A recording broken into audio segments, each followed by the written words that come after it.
ఓం శ్రీ సాయినాథాయ నమః. శ్రీ సాయి సచ్చరిత్రము మొదటి అధ్యాయం. గురుదేవతా స్తుతి. తిరగలి విసురుట, దాని వేదాంత తత్వము. గురుదేవతా స్తుతి. పూర్వ సంప్రదాయానుసారము హేమాడ్ పంత్ శ్రీ సాయి సచ్చరిత్ర గ్రంథమును గురుదేవతా స్తుతితో ప్రారంభించుచున్నారు. ప్రప్రథమున విఘ్నేశ్వరుణ్ణి నమస్కరించుచు ఆటంకములు తొలగించి ఈ గ్రంథమును జయప్రదముగా సాగునట్లు వేడుకొనుచు శ్రీ సాయినాథుడే సాక్షాత్తు గణేశుడని చెప్పుచున్నారు. పిమ్మడ సరస్వతి దేవుని స్మరించి ఆమె తనని గ్రంథ రచనకు పురుకొల్పినందుకు నమస్కరించుచు శ్రీ సాయే సరస్వతి స్వరూపులై తమ కథను తామే గానం చేయుచున్నారని చెప్పుచున్నారు. తదుపరి సృష్టి స్థితి లయకు కారకులకు బ్రహ్మ విష్ణు మహేశ్వరులను ప్రార్థించి సాయే త్రిమూర్త్యాత్మక స్వరూపులనియు సమర్థ సద్గురువులనియు వారు మనలను సంసారమును నదిని దాటించగలరని చెప్పుచున్నారు. తరువాత తమ గృహ దేవతయగు నారాయణ ఆదినాథునకు నమస్కరించి వారు కొంకణ దేశంలో వెలసిరనియు ఆ భూమి పరశురాముడు సముద్రము నుండి సంపాదించిననియు చెప్పుచు వారి వంశ మూల పురుషుని స్తోత్రం చేసిరి. అటు పిమ్మట వారి గోత్ర ఋషియగు భరద్వాజ మునిని స్మరించెను. అంతేకాక యజ్ఞవల్కుడు, భృగుడు, పరాశరుడు, నారదుడు, సనక సనందనాథులు, సనత్కుమారుడు, శుకుడు, సౌనకుడు, విశ్వామిత్రుడు, వశిష్ఠుడు, వాల్మీకి, వాసుదేవుడు, జైమిని, వైశంపాయనుడు, నవయోగీంద్రులు, మున్నగు పలువురు మునులు, నివృత్తి, జ్ఞానదేవు, సోపాను, ముక్తాబాయి, జనార్దనుడు, ఏకనాథుడు, నామదేవుడు, తుకారాం, కాన్హా, నరహరి తదితర అర్వాచీన యోగీశ్వరులను కూడా ప్రార్థించెను. తర్వాత తన పితామహుడైన సదాశివునకు, తండ్రి రఘునాథునకు, కన్నతల్లికి, చిన్నతనం నుండి పెంచి పెద్ద చేసిన మేనత్తకు, తన జ్యేష్ఠ సోదరునకు నమస్కరించెను. అటుపైన పాఠకులకు నమస్కరించి తన గ్రంథమును ఏకాగ్ర చిత్తముతో పారాయణం చేయమని ప్రార్థించెను. చివరగా తన గురువు దత్తావతారమగు శ్రీ సాయిబాబాకు నమస్కరించి తాను వారిపై పూర్తిగా ఆధారపడి ఉన్నానని చెప్పుచు ఈ ప్రపంచము మిథ్యనియు బ్రహ్మమే సత్యమను అనుభవమును తనకు కలిగించే శక్తి వారికే కలదని చెప్పుచు ఈ ప్రపంచంలో ఏ జీవుల యందు పరమాత్ముడు నివసించుచున్నాడో వారందరికీ నమస్కరించెను. పరాశరుడు, వ్యాసుడు, శాండిలుడు మొదలగు వారులు చెప్పిన భక్తి మార్గములను పొగడి వర్ణించిన పిమ్మట హేమాడ్ పంత్ ఈ కథను చెప్పుట ప్రారంభించెను. జై బోలో సాయినాథ్ మహారాజ్కి. 1910 సంవత్సరం మొదటి ఒకనాటి ఉదయమున నేను షిరిడి మసీదులో ఉన్న సాయిబాబా దర్శనం కొరకు వెళ్ళి తిని అప్పుడు జరిగిన ఈ క్రింది విషయమును గమనించి మిక్కిలి ఆశ్చర్యపోయి తిని బాబా ముఖ ప్రక్షాళనము గావించుకొని గోధుమలను విసురుటకు సంసిద్ధుడుగా ఉండెను. వారు నేలపై గోనె పరిచి దానిపై తిరగలు ఉంచిరి. చేటలో కొన్ని గోధుమలు పోసుకొని కఫిని చేతులు పైకి మడిచి పిడికెడు గోధుమలను వేయుచు పిడికెడు చొప్పున గోధుమలు వేయుచు విసరసాగిరి. అది చూసి నాలో నేను, ఈ గోధుమ పిండిని బాబా ఏమి చేయును? ఆయన ఎందులకు గోధుమలు విసురుచుండెను? వారు భిక్షాటనముచే జీవించువారే, వారికి గోధుమ పిండితో ఏమి నిమిత్తము? వారికి పిండి నిల్వ చేయవలసిన ఆగిత్యము లేదే అని చింతించి తిని అచ్చటకు వచ్చిన మరికొంతమంది కూడా ఇట్లే ఆశ్చర్యన మగ్గులరైరి.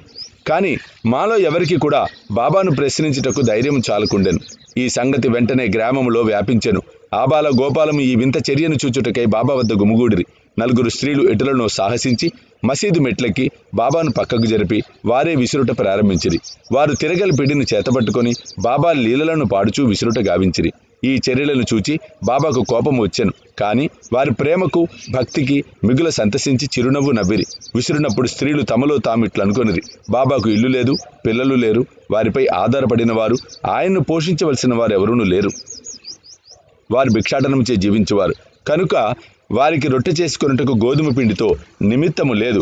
అట్టి పరిస్థితుల్లో బాబా గోధుమ పిండితో ఏమి పని? బాబా మిగుల దయార్ద్ర హృదయదగుడిచే మనకి పిండిని పంచిపెట్టును కాబోలు. ఈ విధముగా మనమున వేర్వేరు విధములు చింతించుచు పాడుచు విసురుట ముగించి పిండిని 4 భాగములుగా చేసి ఒక్కొక్కరు ఒక్కొక్క భాగమును తీసుకొనిచుండిరి. అంతవరకు శాంతముగా గమనించుచున్న బాబా లేచి కోపముతో వారిని తిట్టుచు ఇట్లనెను, ఓ వనితలారా, మీకు పిచ్చి పట్టినదా ఏమి? ఎవరబ్బ సొమ్మనుకొని లూటీ చేయుచుంటిరి? మీ వద్ద నుండి గోధుమలు వాడుకుంటున్నా ఏ కారణము చేత పిండిని కొనుపోవుటకు ప్రయత్నించుచున్నారు? సరే, ఇట్లు చేయుడు, పిండిని తీసుకొని పోయి గ్రామపు సరిహద్దులపై చల్లుడు. అది విని ఆ వనితలు ఆశ్చర్యపోయిరి, సిగ్గుపడిరి. గుసగుసలాడుకొనుచు ఊరు సరిహద్దు వద్దకు పోయి బాబా ఆజ్ఞానుసారము ఆ పిండిని చల్లిరి. నేను ఇదంతయు చూచి షిరిడి ప్రజలను బాబా చర్యను గూర్చి ప్రశ్నించి తిని ఊరిలో కలరా జాడ్యం కలదనియు దానిని శాంతింపచేయుటగది బాబా సాధనమనియు చెప్పిరి. అప్పుడు వారు విసిరినవి గోధుమలు కావని వారు కలరా జాడ్యమును విసిరి ఊరికి అవతల పారద్రోళిరని చెప్పిరి. అప్పటి నుండి కలరా తగ్గెను. గ్రామంలోని ప్రజలందరూ ఆనందించిరి. ఇదంతయు వినిన నాకు మిక్కిలి సంతసం కలిగెను. దీని గూఢార్థమును తెలుసుకోవాలని కుతూహలం కలిగెను. గోధుమ పిండికి కలరా జాడ్యమునకు సంబంధమేమి? ఈ రెండిటికి గల కార్యకారణ సంబంధమేమి? ఒకటి ఇంకొక దానినట్లు శాంతింపచేయును. ఇదంతయు అగోచరముగా తోచెను. అందుచే నేను తప్పక ఈ విషయంను గురించి రాసి బాబా లీలలను మనసారా పాడుకోవాలి అని నిశ్చయించుకుంటుని. ఈ లీలలను చూచి ఇట్లు భావించుకొని హృదయానంద పూరితుడనైతిని. ఈ ప్రకారముగా బాబా సచ్చరితను వ్రాయుటకు ప్రేరేపించబడితిని. అట్లే బాబా కృపా కటాక్షములచే ఆశీర్వచనములచే గ్రంథము నిర్విఘ్నమగును, జయప్రదముగాను పూర్తయినది. తిరగలి విసురుట దాని వేదాంత తత్వము. తిరుగలి విసురుటను గురించి షిరిడి ప్రజలు అనుకొను రీతియే ఒక్కాక దానిలో వేదాంత భావం కూడా కలదు. సాయిబాబా షిరిడి యందు 60 సంవత్సరములు నివసించెను. ఈ కాలమంతయు వారు తిరుగలి విసురుచూనే ఉండిరి.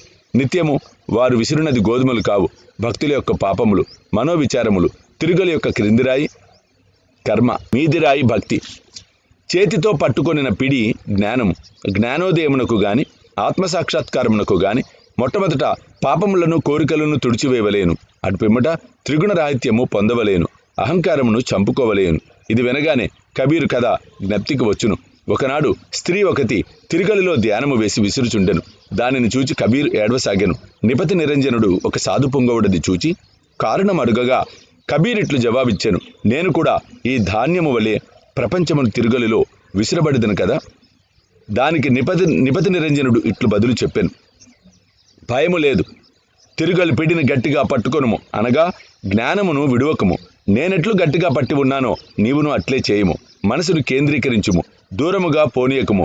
అంతరాత్మను చూచుటకు దృష్టిని అంతర్ముఖము కానిమ్ము, నీవు తప్పక రక్షించబడెదవు. మొదటి అధ్యాయము సంపూర్ణము. సద్గురు శ్రీ సాయినాథ్ అర్పణమస్తు. శుభం భవతు. జై బోలో సమర్థ సద్గురు సాయినాథ్ మహారాజ్ కీ జై. మొదటి అధ్యాయాన్ని బాబా యొక్క అనుగ్రహంతో సంపూర్ణం చేసుకున్నాం.